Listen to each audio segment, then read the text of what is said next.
cómo se piensan estas instancias de formación continua de los docentes en los movimientos de renovación pedagógica.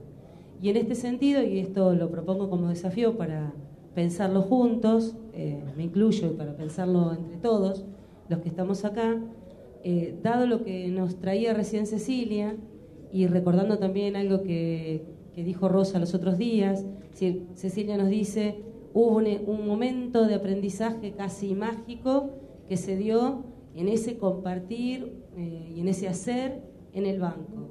Rosa decía los otros días que hubo un aprendizaje único que se dio cuando iban caminando a buscar el agua, las mujeres del Certao, muchos kilómetros, porque el agua estaba distante y había que ir a obtenerla, y en ese caminar hubo un aprendizaje mutuo y hubo un compartir ideas. ¿Cómo pensar entonces? ¿Cómo recrear en los espacios de formación continua, en los espacios de posformación, o como le llamemos en cada uno de nuestros países, momentos para que estos aprendizajes sean capturados, ¿no? Digo capturados en el sentido de la foto y en el sentido de la apropiación, que se entienda bien esta palabra, ¿no? No en un sentido de dominación, sino en el sentido de poder apropiarnos de esos saberes que son legítimos, que se dan a veces en otros contextos, y que, bueno, justamente desde la escuela debiéramos, desde la escuela, desde cualquier institución de formación, sea del nivel que sea, debiéramos ver, incluso desde los ámbitos no formales, debiéramos pensar cómo propiciar experiencias de aprendizaje de esta calidad y de esta naturaleza, ¿no? No sé si entendió lo que es.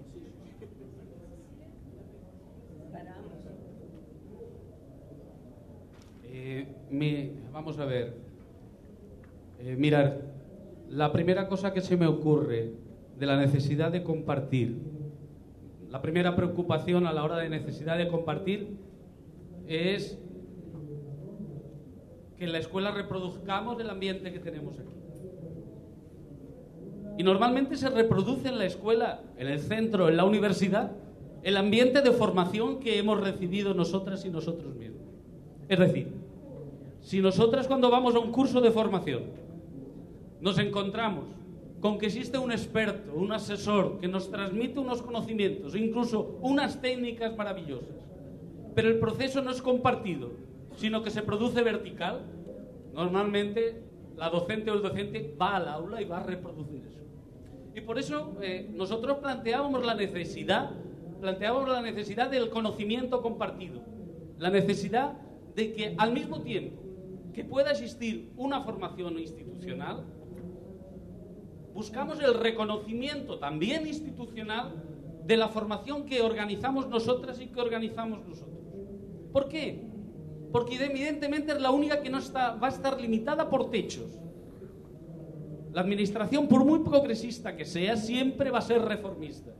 Y los movimientos pedagógicos necesitan romper con esa reforma, necesitan siempre ser utópicos y plantear desafíos para la hora de trabajar con las alumnas y con los alumnos. Si no, no vamos a ninguna parte. Si yo no me reúno contigo, discuto contigo y nos limitamos solo a preguntar a la mesa, ¿en qué medida yo voy a transformar mi pensamiento de manera crítica, de manera constructiva, si solamente estoy esperando la respuesta del experto o de la experta? Lo que se trata es de afrontar esos desafíos, de ser capaces de que se nos critique lo que hacemos unas, lo que hacemos otros, y de esa crítica aprender nuevas metodologías, nuevas formas, nuevos contenidos, cómo trabajar en el aula, cómo trabajar tal asignatura u otra asignatura. Esa es la idea en la que partíamos los movimientos pedagógicos cuando comenzamos a revivir, y que solo entendió en el caso del Estado español, el primer ministro del primer gobierno socialista que hubo, que era entonces todavía tenía un elemento de ruptura y de revitalización. Luego eso se olvidó porque lógicamente hasta los gobiernos más progresistas en el fondo son conservadores de su estatus, y por eso la necesidad de, por una parte, que exista una formación democrática desde la estructura del poder, pero que el poder progresista sepa potenciar la formación autónoma de las trabajadoras y trabajadores de la educación. En definitiva, eso era la propuesta. Y nuestro desafío, y el desafío, aunque se haga en Brasil, la idea es que nuestras reflexiones no sean localistas. Está muy bien que se pronuncie, hagamos preguntas sobre el PNE, etcétera, pero tenemos que hacer reflexiones que como Foro Mundial llegue a las otras compañeras, a los otros compañeros del resto del mundo. Entonces, pensemos desde lo local, pero reflexionemos sobre lo local, pero hagamos propuestas para lo global, ¿no? Entonces, nuestra idea es necesario que en todos los países existan un mínimo de condiciones para la formación del profesorado, pero que al mismo tiempo el profesor, la profesora, no sea cómoda, y mientras no se den esas condiciones utópicas, no seamos capaces de organizarnos y trabajar para transformar la escuela. Ese es nuestro desafío. Es que, a pesar de, tenemos un compromiso, una obligación como trabajadoras y trabajadores de la enseñanza.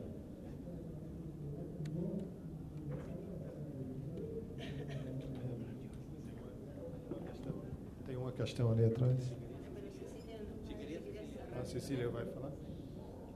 No, yo estoy de acuerdo con lo que dice Albert. Yo pienso que hay que tener ganas de aprender, ¿no? Si no hay ganas ni motivación, no hay curso que valga, ¿no? Obviamente hay que exigir calidad después en el curso o en la formación que uno va a recibir, ¿no? Pero pienso que el centro en ese caso del demandante, digamos, de la formación que necesita, tiene que ser el propio docente. ¿Qué estoy precisando hoy? ¿Qué me está faltando? Digo? Y ahí, en relación a eso, se tiene que construir la propuesta de formación, ¿no? Que también muchas veces tiene diferencias, porque no es lo mismo trabajar en el medio rural que trabajar en un medio urbano, con jóvenes o con adultos mayores, es decir, realmente hay situaciones diversas, ¿no? Pero pienso que generar esa movida colectiva de que depende de nosotros y nosotras, digo, además de otros, ¿no? De nuestro entorno, digo, es fundamental. Pero además pienso que a veces no nos perdemos oportunidades de aprender, ¿no? A mí me ha pasado de aprender cosas en lugares donde no pensaba aprender. De repente pensaba en enseñar o pensaba en que iba a hacer abogacía por el derecho a la educación. Yo qué sé, por ejemplo, yo cuando fui a la conferencia contra el racismo y xenofobia en Durban en el año 2000, antes de las Torres Gemelas y todo esto, nunca me imaginé que iba a tener el mismo salto educativo, cualitativo de aprendizaje que tuvo la mujer que entró al banco en la localidad de Fraile Muerto, en Cerro Largo, en Uruguay, que fue confrontarme con las mujeres del movimiento feminista que yo también integraba, las mujeres negras y las mujeres indígenas, las comunidades indígenas, que nos miraran y nos dijeran: perfecto, pero tú sos blanca y tú no tenés la misma situación que tengo yo. Y leer un material, leer no sé si ustedes conocen a Kimberly Crenshaw, que es una estadounidense, abogada negra, que ella cuenta su propia experiencia personal cuando es egresada de Harvard. Ella fue una de las expertas que ayudó, por ejemplo, en esa conferencia, y ella cuenta cuando en un momento dado fue invitada por otros colegas, abogados, también de Harvard, a entrar por primera vez en un club de estos, digamos, apartheid, o sea, no se podía entrar los negros, ¿no? Entonces, bueno, los invitan, ella va con otro colega, también negro, y cuando llegan a la puerta del restaurante, del local, muy apresuradamente el otro colega que los había invitado tranca así la puerta y les dice, ay, disculpe, me olvidé de decir una cosa, me olvidé de advertirles. Y entonces el colega, el hombre, le dice: si es que los negros no podemos entrar por la puerta de adelante, olvídate, nos vamos. No, le dice, de ninguna manera. Por supuesto que pueden entrar, pero las mujeres tienen que entrar por atrás. Y entonces, ella dice, Kimberly, ante mi sorpresa, mi compañero negro, que entrábamos juntos, dijo: ah, bueno, entonces no hay problema. Y entró. Entonces, ella ahí dice: en ese momento yo me di cuenta de que de que yo estaba viviendo una discriminación doble, que bueno, era obvia, digo, pero ella no lo había realmente tomado conciencia y a partir de eso logró trabajar, o sea, logró entender que en realidad, por más que uno sea discriminado en algunas cosas, puede discriminar en otras a otros, ¿no? Entonces, con lo que quiero decir con esto es que yo pienso que es una tarea de por vida, o sea, a cada momento tenemos que aprender una cosa distinta y para mí lo más divertido es que no sabemos qué es lo que vamos a tener que aprender. Muchas veces el aprendizaje que tenemos es inesperado, ¿no? Pero bueno, también hay que, creo yo, hay que también hacer algo más, yo soy medio anárquica en eso, digo, hay que también hacer algo más formalizado, obviamente, ¿no? ¿Sí? Bueno, yo quería aportar como miembro de los movimientos de renovación pedagógica de España, que fuimos capaces de construir un modelo de formación que se ha mantenido durante todo este tiempo, y es la formación entre iguales. Desde el primer momento nos pareció que era la formación que daba respuesta a nuestras propias demandas. En ese sentido, el protagonismo en su propia formación y autoformación lo tenía el propio profesorado, y lo tuvo también desde el ámbito institucional cuando se crean los centros de profesores en España en el año 84, y en los primeros 6 años fue la creación de un espacio donde el protagonismo de nuestra propia formación la teníamos el profesorado. Y ahí, a partir del análisis de necesidades, los propios protagonistas decían en qué ámbitos, en qué aspectos se querían formar y en qué ámbitos necesitaban asesores, entendiendo asesor no como el que va a posicionarse en un lugar superior como experto, sino el que asesor es sentarse al lado de él. Y desde esa perspectiva lográbamos que los expertos, entre comillas, universitarios, estuvieran con nosotros también en un plano de igualdad, donde se sentían protagonistas como nosotros en el ámbito y en el campo concreto de la formación.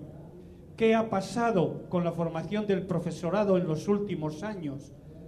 Sobre todo a partir de los años 90 en España, y es que se ha perdido la confianza en el profesorado. Nosotros hemos renunciado a ser protagonistas de nuestra propia formación y hemos buscado en los expertos recetas que dieran soluciones a nuestra práctica docente, y hemos renunciado a pensar y hemos renunciado a cooperar entre nosotros, de tal manera que cuando el último gobierno que entra en la Comunidad de Madrid, un gobierno no absolutamente, y en España, neoconservador y tradicional y neoliberal, la primera propuesta que hacen cuando se reúnen con los directores de los antiguos centros de profesores y de las instituciones de formación permanente del profesorado es decir que su contramodelo es lo que plantean los movimientos de renovación pedagógica, y que hay que volver y devolver la formación permanente del profesorado a la universidad, porque son esos expertos los que saben lo que el pobrecito profesorado necesita para poder desarrollarse profesionalmente. Decir, en otro aspecto que se ha planteado aquí, que en la formación permanente del profesorado es fundamental salir de la escuela y aprender de la escuela de la vida, que es la auténtica escuela donde aprendemos que los procesos vitales, que los procesos de la vida se encuentran también en nosotros y en ese ámbito necesario de formación. Educar para la vida implica aprender en la escuela de la vida junto a nuestros compañeros. Nada. Agora o Segovia. Depois a Rosângela e depois o Marcelo do Instituto Santa. Buenas. Fica para depois. Buenas tardes. ¿Se me oye? Sí. ¿No? Yo solo dos preguntas y me las contestáis quien considere. En un panorama de falta de oportunidades para el trabajo, en un momento de desempleo grande y en sociedades donde eso está ocurriendo, la educación formal se está convirtiendo en un método de selección. Los empresarios, sobre todo, y el poder, está utilizando la formación como una carga para el trabajador que quiere aspirar a los escasos empleos que existen. En ese marco, el proceso formativo solo tiene un objetivo, que es poseer un certificado. Muchos trabajadores y trabajadoras, profesores y profesoras y estudiantes que aspiran a hacerlo, su único objetivo en la formación es salir con un título, con un certificado, para poder luego competir con sus compañeras o compañeros en un puesto de trabajo. ¿Cómo se encaja esto en el modelo formativo que estáis comentando? Porque la realidad es que los trabajadores o aspirantes a hacerlo necesitan ese cúmulo de títulos en ese mundo. Y segundo, ¿cómo se puede romper esa dinámica? Si se puede romper. Y luego, ¿qué valor le dais a la formación online o a distancia, sobre todo después de haber oído al profesor cuando hablaba de la construcción de la mente y su relación de competencia y comprensión? Si todo este gran negocio de la formación online, que carga también en los hombros de los trabajadores y trabajadoras en esa carrera formativa en la que nos mete el mercado, realmente es formación para la comprensión o simplemente busca instrucción o el título nada más. Podia chegar com o microfone. Obrigado, senhor.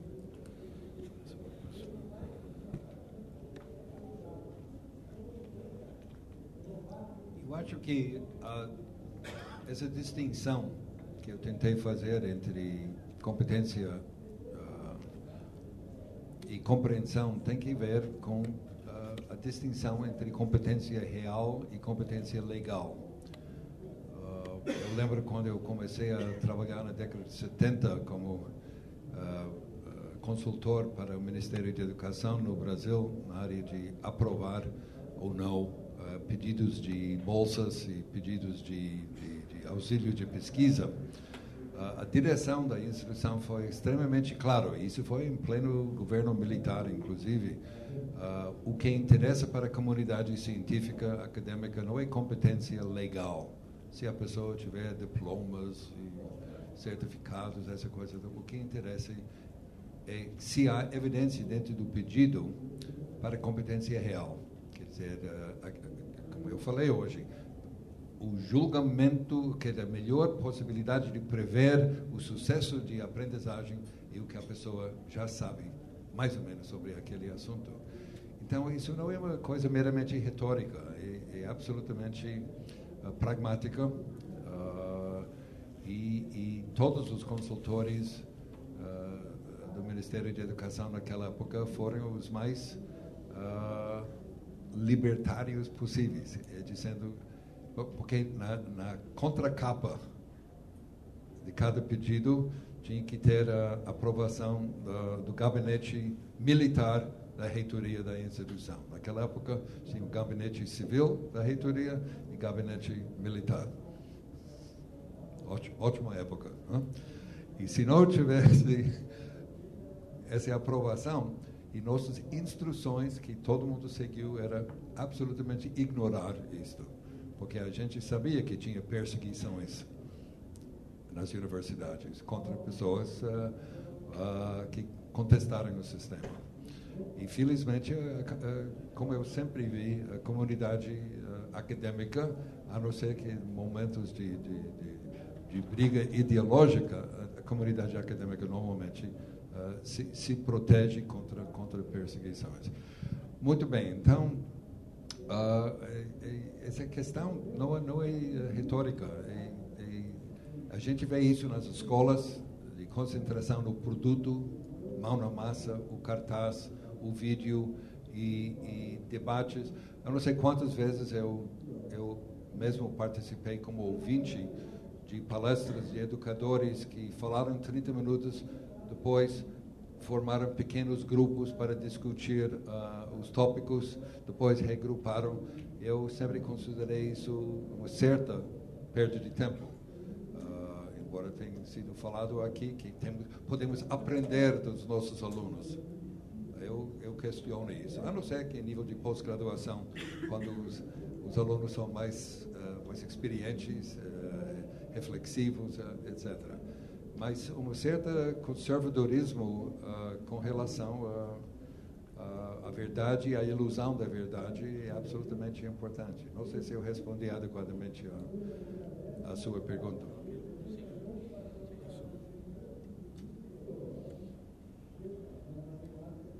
Bueno, yo me pongo muy nervioso cuando estoy sentado aquí arriba, pero vamos a ver. Yo siempre he aprendido de mis alumnas y de mis alumnos, aunque fueran de educación infantil. Aunque fueran de educación infantil, siempre aprendí. Aprendí a cómo trabajar con ellas, aprendí a escuchar, siempre. Pero a la pregunta que decías, yo creo que es un debate importante aquí y en todas partes del mundo, el tema de la certificación. A mí siempre me ha sorprendido el por qué hay tantos... No me ha sorprendido, a mí me sorprendió por qué había tantos estudios de posgrado en Brasil y tantos doctorados del profesorado en Brasil, y en mi país no existía tanto dentro de los docentes. Para nosotros fue una lucha, y es una lucha, y creo que debe ser una lucha, el que se reconozca el derecho y el deber del profesorado a su formación permanente. No entendemos que un profesorado sea mejor profesor o profesora por el hecho que consigue un certificado de doctor o de doctora. Entre otras cosas, cuando en muchos países quien me va a dar el certificado de doctor o de doctora son personas que nunca han pisado un aula que no sea la de la universidad. Eso suele pasar en la universidad. Los que nos van a dar el título de doctor y doctora nunca han pisado un aula que no sea la de ellos. Acabaron la universidad y siguieron en la universidad. Se autoformaron. Entonces, el derecho a formarme, el deber que yo tengo de formarme, el exigirme esa formación a mí, pero que la puedo hacer en trabajo cooperativo, intercambiando experiencias, reflexionando con la práctica, debería de equipararse a ese otro tipo de formación. Con respecto a los certificados, es el mismo problema. Oficialmente lo que es el Foro Mundial de Educación no da certificados en ningún foro. El comité local ha decidido hacerlo, muy bien.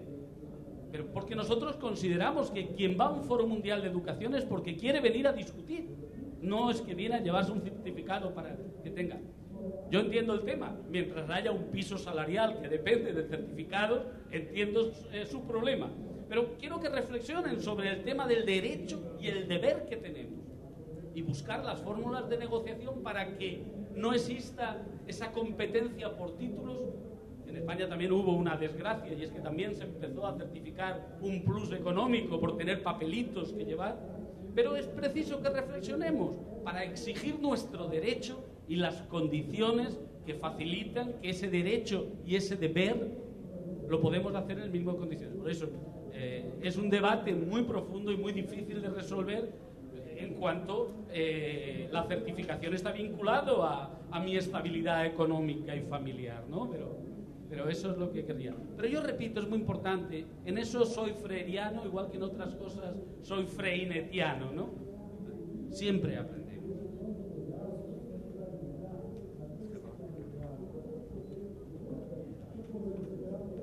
Eu queria concordar com com o Albert. Primeiro que eu trabalhei aqui no Brasil em todos os níveis e modalidades de ensino. Em todas as redes. Fui professor da rede privada, da rede estadual, municipal, federal. E também sempre aprendi com meus alunos. Sempre. Até porque a área onde eu atuo mais profissionalmente é na divulgação e popularização científica. Então, vendo a socialização da ciência como instrumento de socialização de ideias. Agora, o Marx ele dizia que o sujeito livre, crítico e consciente, sujeito das transformações, é aquele trabalhador que tem plena consciência do seu papel enquanto trabalhador. Ele sabe qual é o impacto social do seu trabalho, desde a extração da matéria-prima, as suas relações de trabalho e o produto final. O trabalhador da educação também deve ser assim. E se a gente não tem essa consciência, fica muito difícil você fazer a escola que a gente acha que deve ser feita. Ou seja, qual é o trabalhador, que consciência essa que precisa ser construída no trabalhador, até para que ele possa vir ideologicamente buscar uma autoformação.